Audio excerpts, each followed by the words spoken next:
माननीय श्री मुख्यमंत्री जी योगी आदित्यनाथ जी, आपसे हाथ जोड़कर हमारी रिक्वेस्ट है, आप एक बार उन मोटर मालिकों से मिलिए, उनकी व्यथा सुनिए से जो है आप कोई ऐसा मंच निर्धारित करिए जिसमें जितने मोटर मालिक हैं अपनी समस्या आपको बता सकें। मोटर मालिकों के साथ बहुत बड़ी जास्ती हो रही, ड्राइवरों के साथ बहुत बड़ी डाकती हो रही है, ड्राइवरों के साथ अभद्र व्यवहार किया जा रहा है, मोटर मालिक बहुत प्रताड़ित हो रहे हैं।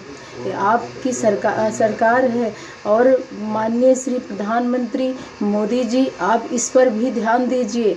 मानते हैं कि हर चावल आटा गेहूँ आप दे रहे हो, लेकिन इस पर भी ध्यान दीजिए। घर मकान अगर बनेगा तो कैसे बनेगा। और ये जितने मोटर मालिक हैं वो काफ़ी ज़्यादा परेशान होते हैं। उनको जो एंट्री के लिए भी 30-30 हज़ार रुपये महीने देना पड़ता है। हर ज़िला पार करने के लिए एंट्री वाले दलाल बीच में एंट्री लेते हैं और वो दलाल जा कर के पुलिस थानों में एंट्री का पैसा जमा करते हैं। कैसा क्या करते हैं ये जांच का विषय है। और बीच में गाड़ियां जब पकड़ी जाती हैं ओवरलोडिंग की, तो आप ओवरलोडिंग करने ही क्यों दे रहे हो। ओवरलोडिंग जहां होती है, गाड़ी पकड़ने के बजाय जहां पे ओवरलोडिंग होती है वहां आप अपनी जांच की। या मेरी सरकार क्या इतनी कमज़ोर हो गई है जो वहां से ओवरलोडिंग क्यों भरने ही दिया जा रहा है। आखिर वहां से ओवरलोडिंग भर करके रास्ते में पैसा ले करके क्या मोटर मालिकों से कमाई कर रही है सरकार। मुझे इन बातों के लिए जो सज़ा देगी मंजूर है, मुझे पता है। मैं क्या करूं, मैं जानती हूं कितना कष्ट होता है मोटर मालिकों को। वहां से गाड़ी भर के कैसे चली आती है। जहां पर गाड़ी भरी जाती है वहां पर क्यों नहीं ऐसी जांच बैठाते हो, क्यों नहीं वहां पर ऐसी कोई प्रक्रिया कर देते हो। हमारी रिक्वेस्ट है वहां ऐसी कोई प्रक्रिया करो जो रास्ते में ना मोटर मालिकों को कोई तकलीफ हो और ना ही ड्राइवरों को गाली गलौज का सामना करना पड़े और ना ही आरटीओ को चेकिंग करनी पड़े। इसलिए वो आरटीओ आप वहां पर लगा दो जहां पर ओवरलोडिंग होती है।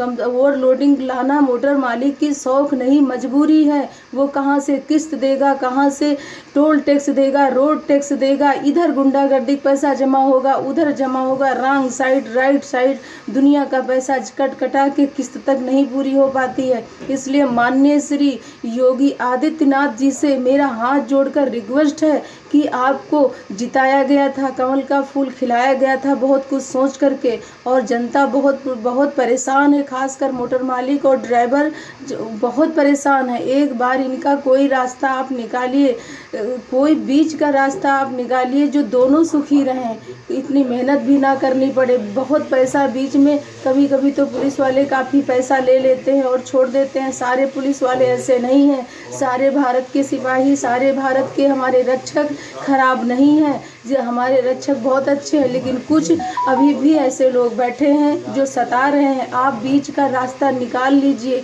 और बीच का रास्ता निकालिए जहां से गाड़ी ओवरलोडिंग होती है वहां ही कोई ऐसी सरकार की तरफ से जांच प्रक्रिया बैठा दी जाए और वहां पर चालान ना कटे। ये कोई सोची समझी चाल तो नहीं है कि जितने मोटर मालिक हैं वहां ओवरलोडिंग उनको लोड करा दी जाए या फिर हो जाए और रास्ते में रोक करके उनसे 2 लाख 2.5 लाख 1 लाख रुपए ले लिया जाए। ये भी तो गलत बात है। सारी जनता आपकी है, कोई जनता दुखी ना रहे, कोई मोटर मालिक दुखी ना रहे। वो 1 महीने में उनको किस्त जमा करनी पड़ती है, वो कहाँ जाएंगे, क्या करेंगे। आपसे हाथ जोड़ के रिक्वेस्ट है माननीय श्री मुख्यमंत्री योगी आदित्यनाथ जी, बुलडोजर बाबा कोई न कोई कृपा करिए, बीच का रास्ता निकालिए। कोई बीच का रास्ता जब तक नहीं निकलेगा मोटर मालिक इसी तरीके से खून के आंसू रोते रहेंगे। ओवरलोडिंग की प्रक्रिया कहीं न कहीं किसी न किसी रूप में आप समाप्त करिए। ये ओवरलोडिंग लाना सर कोई गुंडागर्दी तो नहीं है, आदमी मजबूरी में लाता है, टायर घिसते हैं और ड्राइवर को खतरा रहता है, हमारी गाड़ियों को खतरा रहता है। इसलिए आपसे हाथ जोड़कर निवेदन है कि मुझे अपनी छोटी बहन समझकर, जनता समझकर, यदि मुझसे कोई टिप्पणी गलत हो गई होगी तो मुझे क्षमा कर दीजिएगा, मुझे माफ़ कर दीजिएगा। पर मोटर मालिक इतना दुखी हैं जिसका कोई हिसाब नहीं है। सर मेरे पास भी एक 18 चक्का और एक 10 चक्का 2 गाड़ियाँ मेरे पास भी हैं सर, किस्त जमा होती हैं और बहुत ही तकलीफ़ से हम लोग किस्त जमा कर पाते हैं। सर 18 चक्का भी मेरे पास है। मैं अपनी दुनिया से अपने देखने वालों से नहीं छुपा रही हूँ। हाथ जोड़कर अनुरोध है कि मेरी गलती अगर हो कोई